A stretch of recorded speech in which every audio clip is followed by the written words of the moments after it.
Então, vamos abrir as nossas Bíblias aqui para o livro de Malaquias. Malaquias é o último livro do Velho Testamento.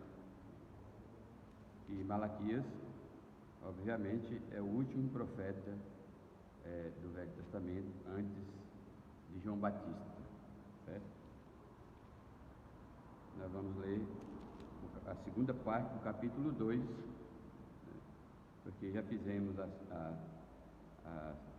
segunda parte, né? A primeira parte vai do versículo 1 até o versículo 9, que tratou da responsabilidade dos sacerdotes, que, por analogia,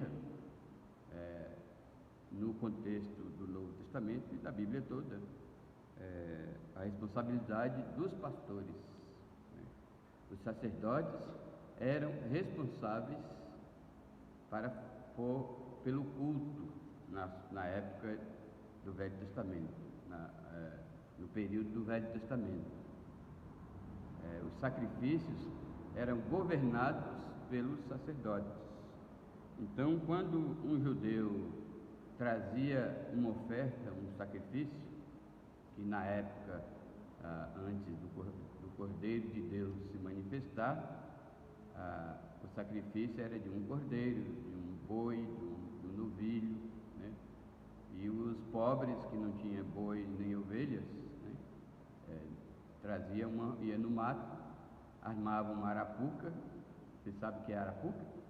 E pegava uma rolinha, trazia ainda viva, porque quem tinha que matar o animal, o sacrifício, era o sacerdote. Então, o sacerdote imolava, né, com o dedo mesmo, ele estroncava a rolinha, derramava o sangue igualzinho os outros, né, e oferecia. Mas antes de qualquer sacrifício ser oferecido, né, a responsabilidade dos sacerdotes era fazer a triagem, né? Então, se por acaso algum judeu espertalhão, achando que vai enganar Deus, até hoje existem pessoas na igreja achando que engana Deus, né? Então, se algum espertalhão trouxesse um animal aleijado, doente, para oferecer a Deus, o sacerdote temente a Deus, né, que buscava tão somente ser agradável a Deus, ele dizia para o judeu: epa, volte lá na sua fazenda, no seu curral, né, no seu mangueiro, e vê se tem lá um animal saudável, porque segundo a lei você só pode oferecer a Deus um animal saudável. Só que na época como já vimos, na época de Malaquias, os sacerdotes, como muitos pastores hoje, se venderam. E o propósito dos sacerdotes era agradar ao povo e não a Deus. Para eles não importava agradar a Deus, desde que ele contasse com a amizade do povo, né? Já falei aqui que essa cultura religiosa cultivada pelos sacerdotes era devido ao fato de ele estar à beira daquele período interbíblico, em que os sacerdotes abandonaram o padrão levítico de sacerdotes, né? No período interbíblico surgiu muitas aberrações, muitas mudanças, né? Muitas inovações, né? Hoje em dia chama de inovação, né? Criatividade, né? Para celebrar o culto a Deus. Então, há muitas inovações, como o sinédrio, o pretório, o sacerdócio não era mais do padrão levítico, era um cargo político, podia ser qualquer judeu, desde que tivesse as qualificações, né? Aqueles que se despontavam, né? Como um bom político. Então eles eram eleitos agora como sacerdote, e aí desvirtuou tudo, né? Malaquias não estava ainda nesse tempo, mas estava pertinho, e muito provavelmente Deus, como já vimos naquela outra pregação, quando Deus diz, eu vos amaldiçoarei e amaldiçoarei a vossa descendência, muito provavelmente Deus estava se referindo a esse desvirtuamento do sacerdócio e do sacrifício a Deus, né? Porque é assim, irmãos, por isso vocês sondam muito seu coração. Se você tiver uma tendência para a rebeldia a Deus, Deus vai deixar você, né? Deus entrega você, deixa você fazer aquilo, cumprir as suas paixões. Ainda hoje, as paixões que regem os cultos, hoje é o quê? No coração dos pastores é fama, status e riqueza. Então Deus está dizendo para esses pastores, a mesma coisa, se vocês querem isso, então isso vocês terão. Assim como Jesus disse na época, aquele que busca a glória de homem, terá a glória dos homens, só que não terá a glória de Deus, tá certo? Os líderes do povo de Deus têm que escolher ou a glória dos homens ou a glória de Deus, ou agradar aos homens ou agradar a Deus. O próprio Jesus, com respeito às riquezas, né, e o amor ao dinheiro, ele disse: ninguém pode servir a dois senhores, né? Então é assim. Agora chegamos no capítulo, na segunda parte do capítulo, a partir do versículo 10. Vamos ler? Não temos nós todos o mesmo Pai? Não nos criou o mesmo Deus?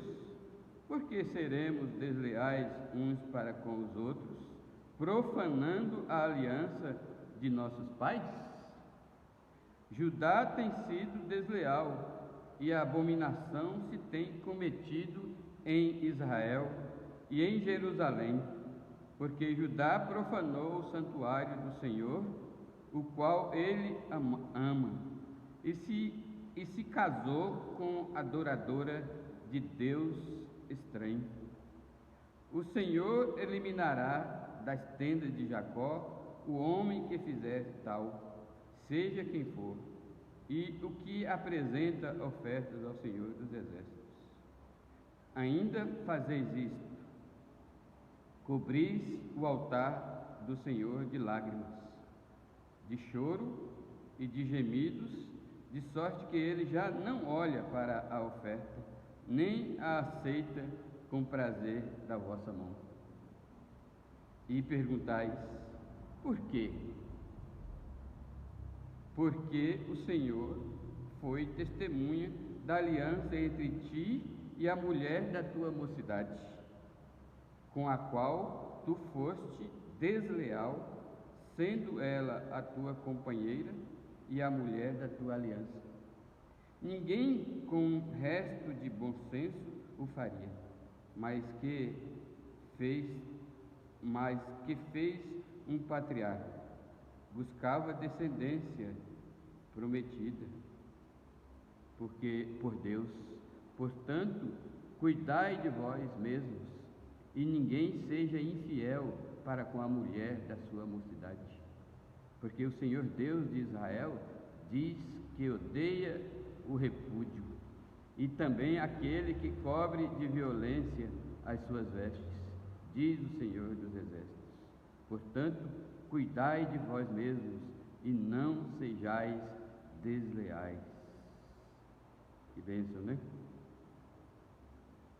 Ó Deus, abençoa agora a pregação da Tua Palavra para os nossos corações dos nossos ouvintes, e me usa, se for da Tua vontade.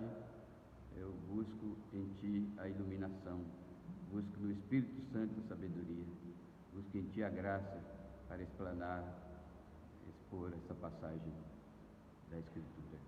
Peço isso em nome de Jesus, amém. Pois bem, aí o título, o tema desta sessão aqui é consequência das deslealdades para com Deus. Ou seja, é singular aqui, consequências, é plural, da deslealdade para com Deus. Ou seja, quem for desleal a Deus sofrerá consequências, né? Tá certo?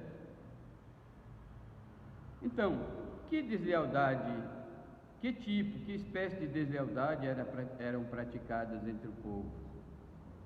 E aqui o profeta Malaquias começa a descrever o desdobramento, ou os desdobramentos da deslealdade para com Deus. Porque a deslealdade para com Deus se desdobra, se multiplica nos nossos relacionamentos, né?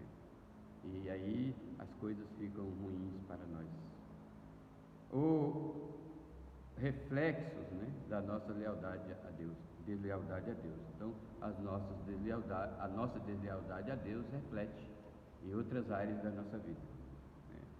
Hoje é a ausência no culto. Hoje você falta no culto. Cuidado com a deslealdade. Começa aos poucos, né? Como é que a pergunta? Como é que o camelo, aliás, como é que o camelo? Como é que o camelo entra na tenda do beduíno? Quem sabe responder? Primeiro ele põe o pescoção lá, certo? Depois a outra perna, e quando menos se espera, está lá o camelo na tenda do beduíno. O beduíno chega e acha aquele camelão lá dentro, enorme, lá dentro da sua tenda, da sua barraca, né? Assim, meus irmãos, a deslealdade a Deus começa aos poucos, né? Hoje é a ausência nos cultos. Amanhã cessam-se as orações.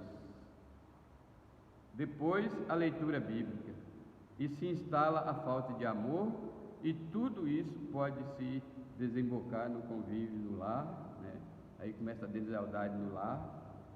Um ato de deslealdade pode puxar outros atos de deslealdade, certo? Aí a vida do crente vai se enrolando, torna-se um emaranhado sem fim. Aí a pergunta é: onde está a raiz do problema? Ou a pergunta aqui que eles fizeram a Deus, né? Por quê? Por quê? Onde está a raiz do problema? Invariavelmente, meus amados irmãos, a raiz do problema está nas deslealdades cometidas contra Deus, deixando de cumprir os seus preceitos revelados nas Escrituras. Pois nas Escrituras Deus nos orienta como devemos servi-lo, como devemos adorá-lo, nos dando mandamentos, doutrinas, promessas, princípios. Mas como Caim, ou melhor, como os sacerdotes reprovados por Malaquias, muitos crentes e pastores, sacerdotes, preferem fazer do seu jeito. Aí o resultado é deslealdade para com Deus e, consequentemente, para com o próximo. Aí, essa passagem traz uma mensagem para o seu coração. Qual é a mensagem? Irmão, cuidado, a sua deslealdade para com Deus tem um preço muito alto, difícil e, às vezes, até impossível de ser resolvido. Pois, de acordo com esta passagem, a deslealdade para com Deus resulta em deslealdade uns para com os outros. Aí o profeta pergunta aos desleais sacerdotes, né? Normalmente, se tratando do culto na igreja, da adoração a Deus, a deslealdade pode começar com o pastor, certo? É claro que nem sempre o povo responde positivamente aos anseios pastorais, né? Mas pelo menos, no mínimo, Deus requer que o pastor seja leal, porque se ele for leal, o rebanho, né, o povo de Deus o segue, né? Porque João disse: quem é de Deus ouve, quem é de Deus nos ouve. E Jesus disse: Quem é de Deus, ouve as palavras de Deus. Então a pergunta é: não temos nós todos o mesmo Pai? Aqui em relação aos judeus. Não temos todos o mesmo Pai? Se fosse falar da igreja, nós falaríamos o quê? Não temos todos um só Pai? Né? Interessante. Abraão era o pai dos judeus. Deus é o nosso Pai. Em Cristo Jesus, Deus nos adotou na sua família. Né? Então, se Deus é o nosso Pai, por que eu devo ser desleal com o irmão Antônio, com o irmão Eugênio, com a irmã Elaine, com o irmão Nicolas? Né? Não nos criou o mesmo Deus? Então a reivindicação do profeta é: temos o mesmo Pai, fomos criados pelo mesmo Deus. Então, por que seremos desleais uns para com os outros, profanando a aliança, né? Profanando a aliança de nossos pais? Então, o sacerdote, agora o povo, né? Agora não é mais o sacerdote. No começo, Deus disse: ó, sacerdote, é para vocês, é com vocês que eu estou falando. Mas agora o profeta está falando com o sacerdote e com o povo todo, o povo judeu todo. Né? Ele estava profanando a aliança dos seus pais. Né? Aí,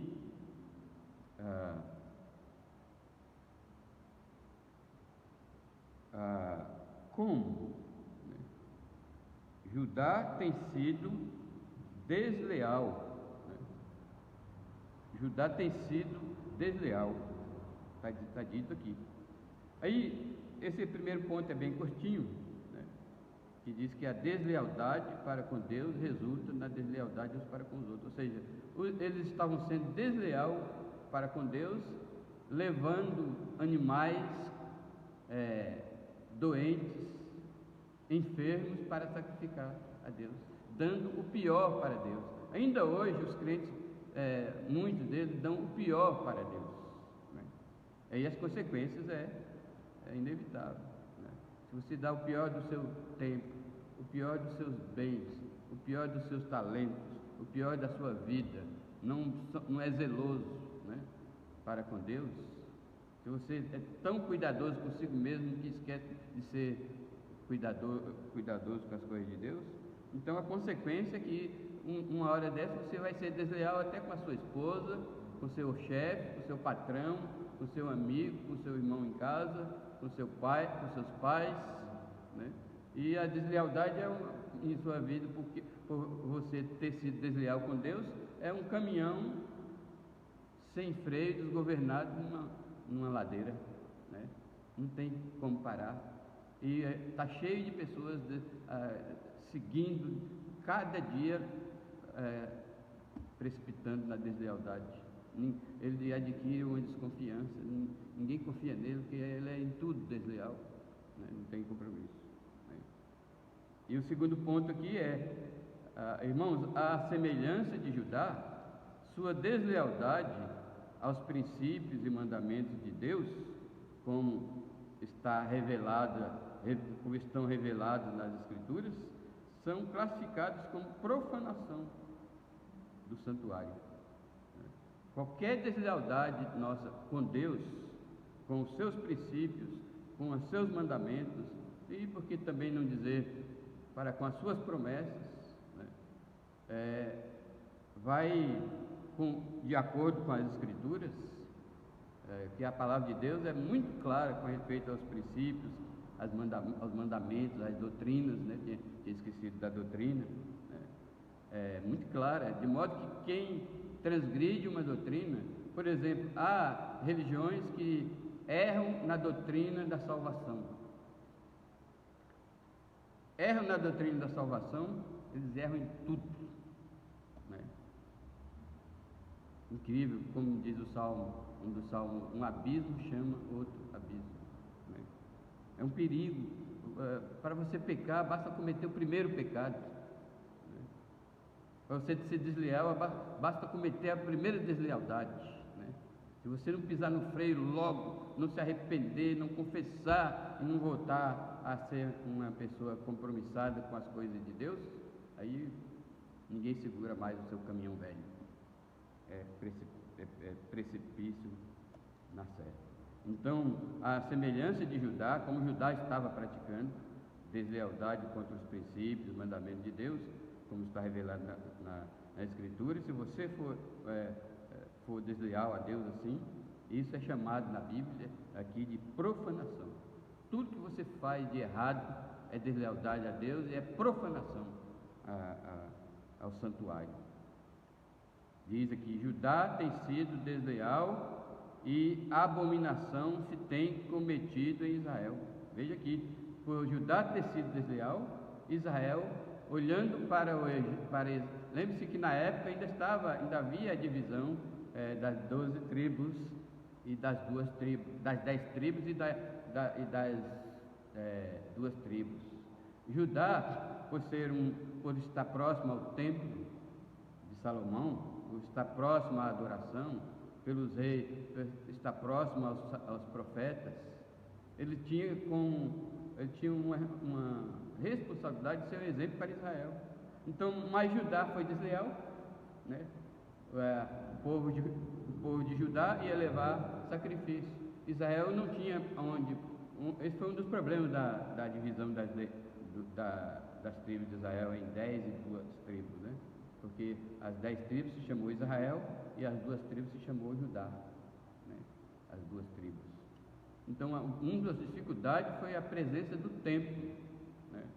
Israel se afastou mais de Deus, rumo à prática de idolatria, mais do que Judá, porque o templo, o sistema de culto favorecia. Por isso que o crente não pode afastar da igreja, né? Hoje eu observo pessoas que se afastaram da igreja, né? Que eram da igreja aqui, enquanto estava na igreja, ele agia direitinho, né? Se comportava direitinho. Hoje, só porque saiu da igreja, já se desencarrilhou igual um trem quando desencarrilha, né? Eu não estou falando dos desviados, não. Estou falando dos que continuam frequentando outras igrejas, né? Tem pessoas que estão aqui, que estavam aqui, que hoje saíram da igreja para frequentar outra igreja. Já não fala a mesma linguagem, né? Eu lembro que nós começamos a ensinar sobre o paganismo do Natal, né? E todos abraçavam essa doutrina, e nós ensinamos aqui que é paganismo, Natal é paganismo, Natal é paganismo, e a igreja e o crente que celebra o Natal está sendo cúmplice na idolatria do paganismo, e todo mundo abraçava. Aí uma família saiu da igreja, né? Aí uma irmã da igreja encontrou com ele lá na Praça Vilela, na época do Natal, se despediu, e adivinha como que ela se despediu? Feliz Natal! Não tinha nem 2 meses que tinha saído, que tinha ido embora daqui, já tinha se desconfigurado. Acontecerá com você, o dia que você se desvencilhar da igreja, aqui é da igreja como um todo, né? Ficar fora da igreja. Eu costumo dizer que a igreja é como um fogão de lenha, certo? Preste bem atenção nisso. Qual é a característica do fogão de lenha? Você põe fogo naqueles tições todos juntos, né? E o tição todos juntos ali mantém as chamas. Aí você vai lá e tira um tição do fogão de lenha. O que vai acontecer com aquele tição tirado do fogão de lenha? A tendência dele é apagar por completo, entendeu? Muitos se esfriam na fé porque não dão importância à frequência, à assiduidade na igreja. E já falei aqui que a assiduidade da igreja é importante porque a Bíblia diz que a fé vem pela pregação, né? Aí, como eu brinquei com certa pessoa: você vem na igreja? Vem na igreja, rapaz, né? Porque a Bíblia diz que a fé vem pelo ouvir, né? Aí a conversa vai, aí eu falei: adivinha onde tem, vem pela pregação. Aí eu falei: adivinha onde tem pregação? Aí ele sorriu, né? Então quem quer ouvir pregação tem que vir na igreja, né? Aí você vai dizer: mas eu leio a minha Bíblia em casa, mas eu faço minha devocional em casa, mas eu vejo pregação na televisão. Não é a mesma coisa, né? é na igreja. Então, essa digressão aqui sobre a diferença entre Judá e Israel quanto ao tempo, mas Judá, pelo menos, se ela fosse leal, poderia ajudar Israel. Mas aqui diz: Judá tem sido desleal. Tem sido, pretérito, perfeito, composto, certo? Continuamente desleal, né? Ele aqui não foi desleal, não era desleal, ele tem sido desleal. Pretérito, perfeito, composto, continuamente desleal. Foi desleal no futuro, está sendo desleal agora e vai continuar desleal, Judá. E por isso a abominação se tem cometido em Israel e em Jerusalém, né? Porque havia deslealdade por parte do profeta e o povo assimilou o mau exemplo, que o mau exemplo é muito mais fácil de seguir do que o bom exemplo, né? Porque Judá profanou o santuário do Senhor, o qual ele ama, e se casou com a adoradora de Deus estranho. Essa foi uma dos pecados de Judá, né? Casou com as mulheres das nações pagãs vizinhas, né? Ou não tão vizinhas como o Egito, né? Estava mais longe, né? Agora eu faço uma pergunta: como se aplicar essa lição para nós? Como podemos profanar o santuário do Senhor hoje, uma vez que não temos templo, né? Às vezes as pessoas chamam esse salão de culto aqui de templo. Esse salão aqui não é templo, né? No templo da Igreja Batista do Bairro Brasil, nada disso. Aqui é uma sala de adoração, uma sala de culto a Deus, né? Não deixa de ser consagrado, né? Não deixa de ser um ambiente santo que é consagrado a Deus, mas templo é só o de Salomão, né? Por enquanto não existe. Estamos aguardando na volta de Cristo ser construído o terceiro templo. Enquanto isso, não há templo, certo? Errado. Nosso templo, nosso corpo é o templo do Espírito Santo. E qualquer pecado que a Bíblia diz é cometido no corpo. Qualquer pecado, a Bíblia diz que é cometido no corpo. Então, quando nós somos desleais a Deus, estamos profanando a Deus. E principalmente quando transgredimos uma lei de Deus, né? Um mandamento, um ensino, uma doutrina de Deus, estamos profanando o corpo de Deus, né? Além do que a igreja também é chamada de corpo, né? O corpo de Cristo, né? Então estamos profanando. De qualquer maneira, tem aí um corpo, um templo para a gente profanar, que é o corpo de Cristo, né? Então hoje o santuário é o corpo de cada pessoa salva. Está escrito em 1 Coríntios 6 também. Sendo assim, todo pecado deliberado é profanação. Há diferença entre cair em tentação e pecar deliberadamente. O livro de Hebreus, a Epístola aos Hebreus, capítulo 10, versículo 6, faz essa diferenciação. Uma coisa é o crente cair em tentação, outra coisa é praticar pecado deliberadamente. Planejou, deliberado quer dizer, planejou, desejou, pecou e continua. Esse que é pecado deliberado, né? O livro de Hebreus diz que não há sacrifício que possa remir um pecado deliberado, tá certo? Há uma variedade de maneiras pelas quais o crente pode profanar o seu corpo, mas Malaquias aqui enfatiza só nesse parágrafo o divórcio, certo? No caso aqui, a profanação estava atrelado ao divórcio. Muito bem. Aí entramos no terceiro ponto aqui. Mais uma advertência: cuidado com a semente que você está plantando, pois semente plantada, frutos colhidos. Não tem por onde desviar da lei da colheita, né? Não tem como. Plantou a semente, mais cedo ou mais tarde, agora ou na eternidade, você vai colher os frutos. Mas a Escritura tem mostrado que se colhe agora, né? Os antigos tinham ditado que dizia assim: aqui se faz, aqui se paga. É claro que essa frase tem suas nuances, né? Não é absoluta, mas a lei da colheita Paulo foi muito bem claro em Gálatas 6, 7: não erreis, pois aquilo que o homem semear, isso também ceifará. Aí a pergunta é: de quem eram essas lágrimas? Né? Aí começa o choro, né? Começa a colher, né? Aí começa a chorar, né? Muitos choros irremediáveis, né? Por exemplo, Esaú foi desleal a Deus, vendeu o seu direito de primogenitura, só que quando ele se arrependeu, não tinha mais jeito, né? Então tem colheita, ele teve que colher amargamente a sua deslealdade, né?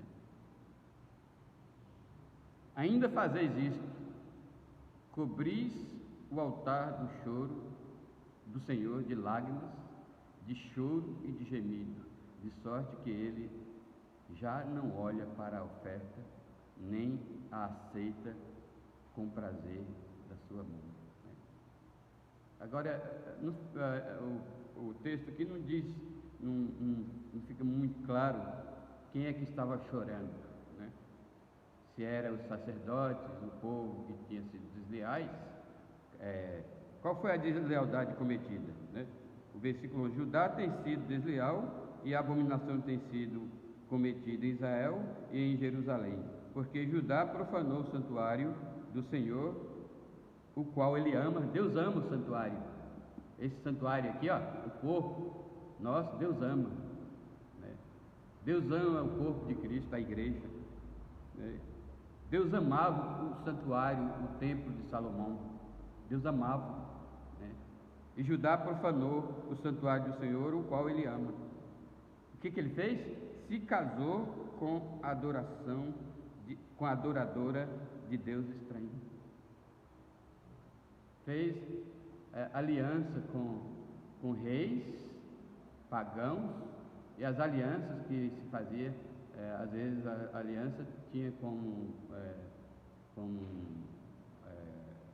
pagamento, por assim dizer, o casamento, né? E mesmo que não houvesse qualquer aliança, o povo todo já estava se casando com estranhos, né? Por isso que eu disse: cuidado, porque semente plantada, frutos colhidos, não tem como, né? Então eles profanaram o templo casando com mulheres adoradoras de ídolos, né? Uma das primeiras colheitas era eles iriam também se tornar idólatras, né? Salomão casou com mulheres idólatras.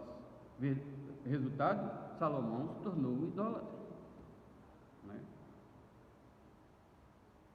E aqui existe uma consequência aqui, que essas mulheres que eles casaram tinham que ser, se eles temessem a Deus, eles tinham que mandar essas mulheres embora, né?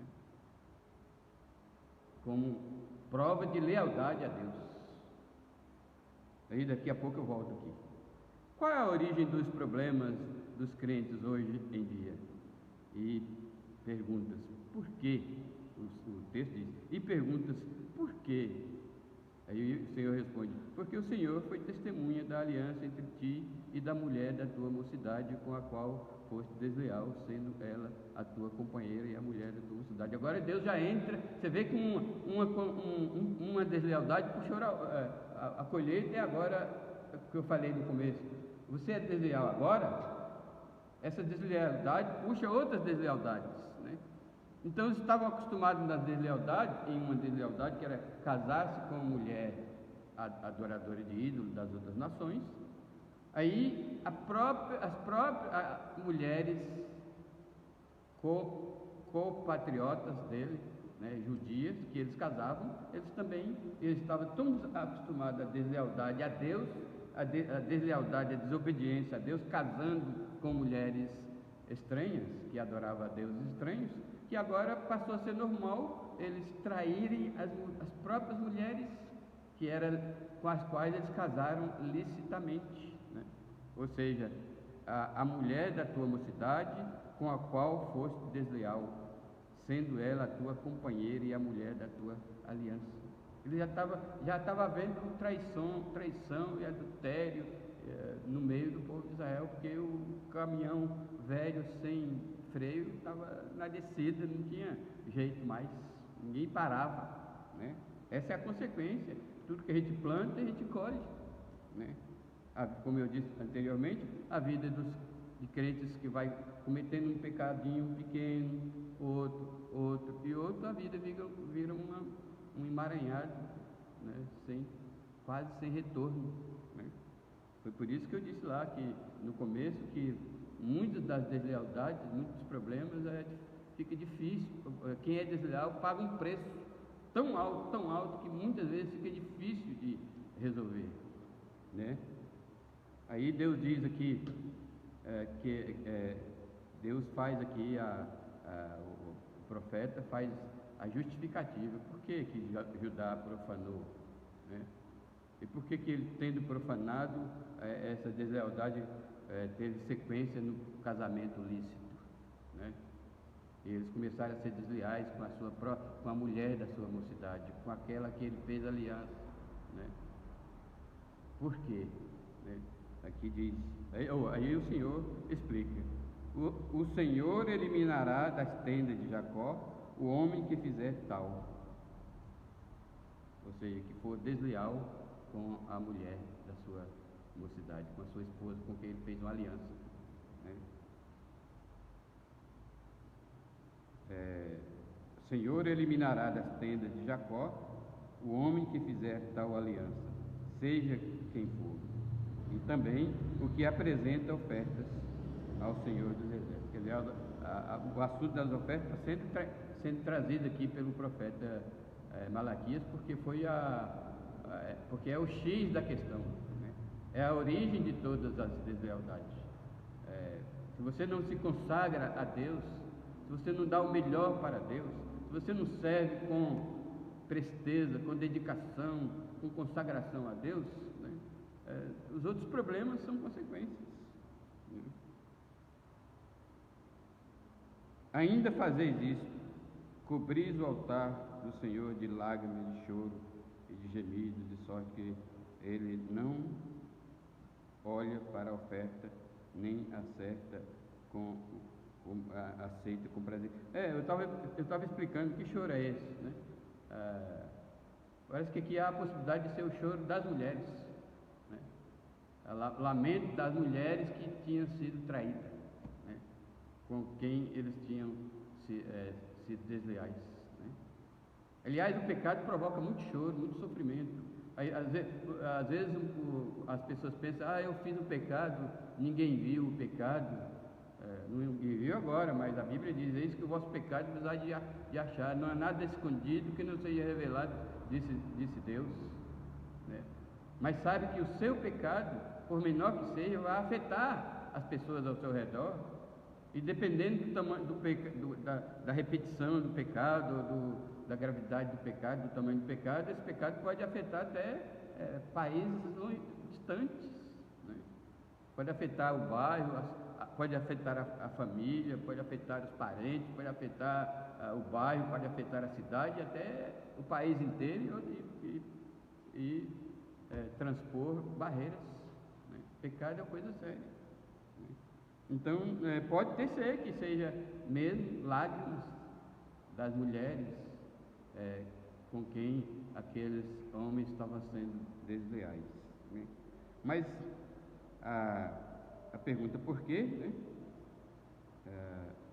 Tem aqui: e perguntais por que porque o Senhor foi testemunha da aliança entre ti e a mulher da tua mocidade. Divórcio é uma tremenda de uma deslealdade. Qualquer divórcio por qualquer causa, né? Porque por qualquer motivo, né? Porque quando você casou, foi dito: eu te declaro marido e mulher, né? Em nome de Jesus Cristo. Está ali, né? Tá ali fazendo aquela aliança na presença de Deus, né? Aí, quando você divorcia, você está fazendo duas coisas, sendo desleal da seguinte maneira: você está tomando o nome de Deus em vão, que é o primeiro, que é o terceiro mandamento. Não tomarás o nome do Senhor teu Deus em vão. O divórcio significa tomar o nome do Senhor em vão, pois quando você casou na presença de Deus, fez juramento na presença de Deus, né? Prometo cuidar da minha esposa, do meu esposo, na doença, na saúde, na tristeza, na alegria, na fartura, na escassez. Aí divorcia, né? Então, o Senhor é testemunho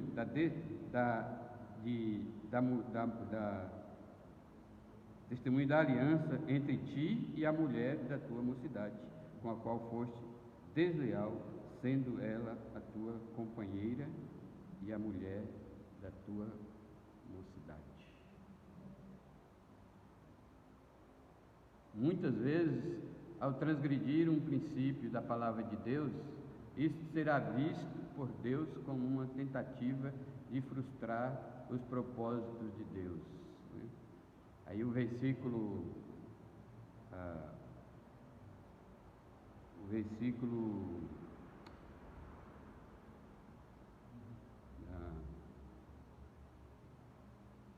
aqui o versículo 15: ninguém com um resto de bom senso o faria, ou seja, seria desleal. A deslealdade é falta de bom senso, falta de sabedoria. Mas que fez um patriarca? Busca descendência prometida por Deus. Portanto, cuidai de vós mesmos, e ninguém seja infiel para com a mulher da sua mocidade. Aqui é o seguinte: qual é o problema do divórcio?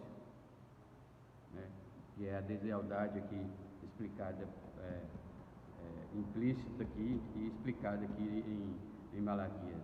O problema do divórcio é que para todo casamento Deus tem um propósito, né? Qual é o propósito? Ele buscava uma descendência, né? Ele buscava uma descendência prometida. No meio do povo de Israel, essa descendência prometida poderia ser a vinda do Messias, né? Poderia ser a vinda de Cristo, mas a deslealdade podia quebrar esse elo, né? Ou, como Paulo diz lá no capítulo 7, pode ser também a santificação dos filhos, né? Porque um divórcio compromete a descendência dos divorciados, e Deus busca uma descendência que seja agradável a Ele. É por isso o fundamento do casamento é a descendência, né?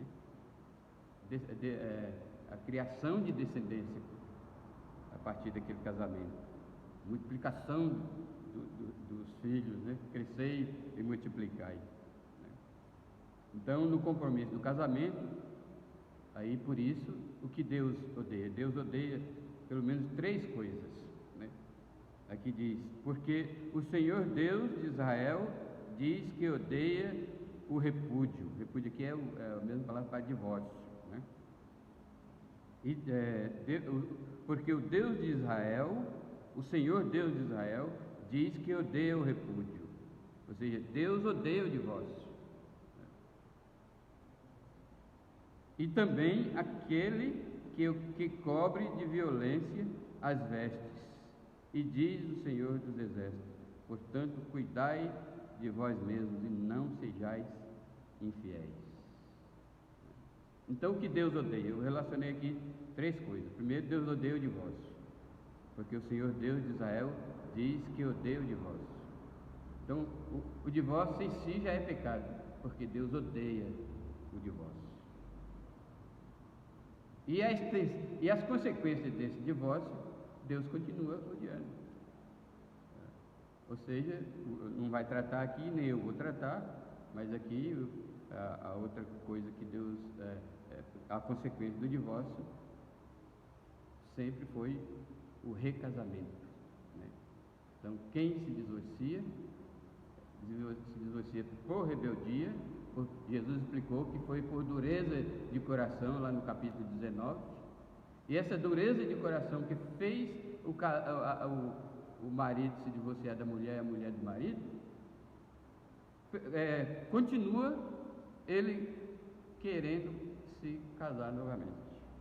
Aqui não é o assunto, eu só vou mencionar de outra vez. Eu vou trabalhar, e eu vou trabalhar um pouquinho aqui no desfecho da pregação, eu vou tocar um pouco de novo. A outra coisa que Deus odeia é aquilo que muitas vezes é a causa de divórcio. Qual é uma das causas de divórcio? Normalmente é a violência dentro de casa. A violência tem causado divórcio. Por isso Deus diz aqui, portanto, porque o Senhor Deus de Israel diz que odeia o repúdio e também aquele que cobre de violência as suas vestes. Então, as violências partem sempre dos homens, né? Hoje em dia, o que há o chamado feminicídio, né? O que estão matando de mulher, né? Então, muitas vezes é difícil não se divorciar, porque nenhuma mulher é aconselhada a ficar apanhando, correndo, sofrendo ameaça. Uma vez, aconselhando um casal, eu tive que falar: olha, se o seu marido não para de lhe ameaçar, de lhe bater, porque tem a violência não é só de física, não, tem a violência oral, né? O marido xinga a esposa, humilha a esposa, né? E vice-versa, às vezes é a mulher que humilha, xinga a esposa. Muitas vezes esse tem sido uma causa a violência tem sido uma causa de divórcio, e Deus também odeia isso, né? E a terceira aqui eu fui buscar lá em Paulo, e com base nos ensinos de Paulo e Jesus, é claro, o recasamento. Deus odeia o recasamento. Então, se Deus odeia o divórcio, Ele odeia o recasamento. Aí diz aqui, portanto, cuidai de vós mesmos e não sejais infiéis. Tá certo? Rapidinho, um quarto ponto aqui: a deslealdade embota os sentidos, de modo que, de tão cauterizada a consciência, as pessoas passam. O tempo foi. As pessoas, de tão cauterizada a consciência, as pessoas passam a achar normal a deslealdade, né? Passam a acreditar na impunidade, só que Deus está de olho, os olhos do Senhor estão atentos, se o Senhor promete entrar em juízo contra estes acostumados à deslealdade. E finalmente aqui ele diz: enfadais o Senhor com vossas palavras, e ainda dizeis: em que enfadamos? Nisto que pensais. Esse era um pensamento que imperava na época. Qualquer que faz o mal passa por bom aos olhos do Senhor. Que acusação séria, né? Essa era o enfado que Deus estava sofrendo do povo de Israel, acusando Deus de que o pecado compensa, né? O crime compensa, o pecado compensa, porque qualquer que faz, esse era o pensamento deles, qualquer que faz o mal passa por bom aos olhos do Senhor, e desses é que Ele se agrada. Aí eles perguntam: onde está o Deus do juízo? Aí essa pergunta vai ser respondida no capítulo 3. Então, para concluir essa pregação, né? Então, as minhas considerações finais é a seguinte: Esta passagem é carregada de advertência. Se você não leva a sério sua vida cristã, as consequências podem ser desastrosas. Você pode até achar outras interpretações para essa passagem aqui, até de pessoas famosas da história dos cristãos, remota e próxima, ou até contemporâneos. Você vai achar explicações justificativas para essa deslealdade cometida no relacionamento, começando da deslealdade com Deus, para fazendo casamentos proibidos por Deus, sendo desleal à mulher que você fez aliança de uma forma justa, ordenada por Deus, mas você foi desleal, chegou ao ponto do divórcio e muito provavelmente chegará ao ponto do casamento. Você vai achar pessoas famosas da história remota, da história próxima e até contemporânea, que vai justificar, dizer que não é pecado, só que mais cedo ou mais tarde você sentirá os resultados da deslealdade cometida. Com respeito a essas pessoas que eu mencionei, famosas da história contemporânea, próxima ou remota, com relação ao divórcio e ao recasamento, você vai encontrar pessoas inteligentes por esse mundo religioso afora, que tem 1000 argumentos a favor. Alguns dão o famoso argumento do direito de ser feliz. Eu me divorciei, mas eu tenho direito de ser feliz, então eu posso recasar de novo, porque eu tenho direito. Isso é tolice, porque em Cristo nós não temos direito algum. A Bíblia não fala de direito, certo?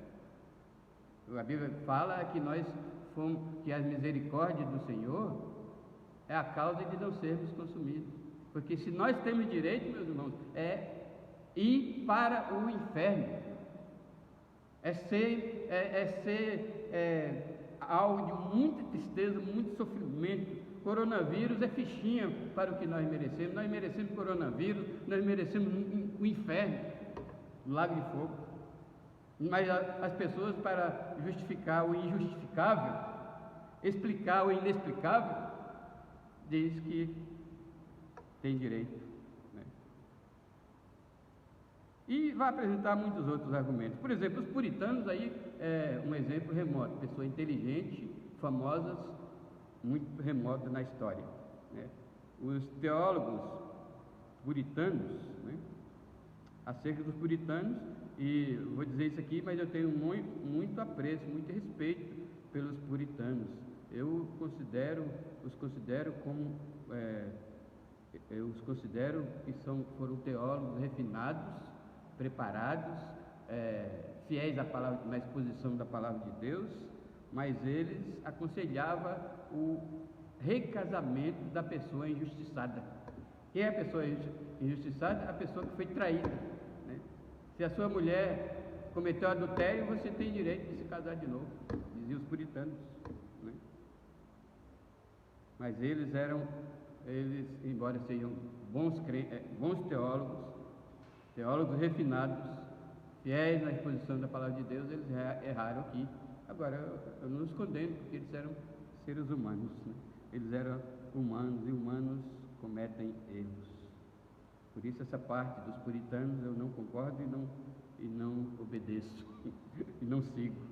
Eles justificavam o divórcio e o direito dos injustiçados de contrair novas núpcias, e estava errado.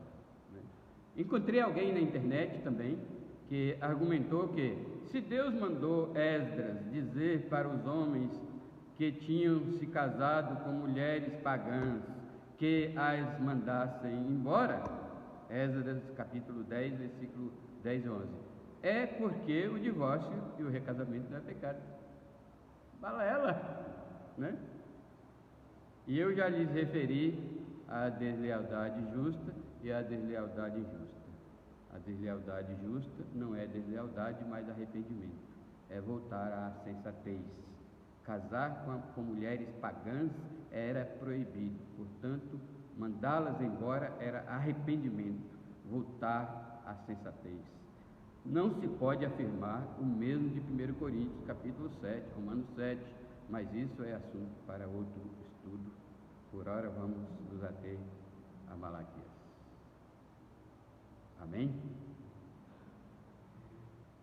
Senhor, abençoa a nossa explanação da Tua Palavra. Foi longa, mas eu espero que o Espírito Santo, aliás, eu peço, eu clamo ao Espírito Santo que faça uso dessa pregação para aumentar a fé dos nossos irmãos, aumentar a sua firmeza nas sãs doutrinas, nas sãs palavras do Senhor, para aumentar o entendimento das coisas que muitos hoje em dia tentam explicar do seu jeito, e para que os livre da deslealdade para sempre.